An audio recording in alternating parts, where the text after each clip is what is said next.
This is my 2009 Traildigger Eastern bike check.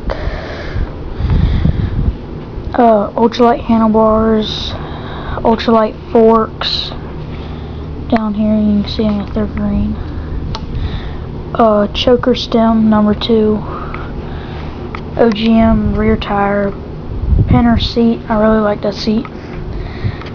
The CRF pegs. Stealth inspired shaft cranks,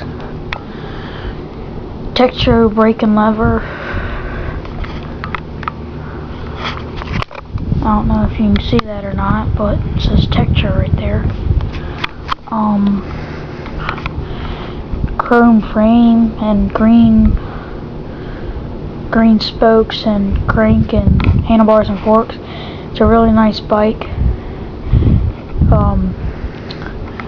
25 tooth sprocket, 9 sprocket hub. I like the bike, it's real nice, and that's pretty much it.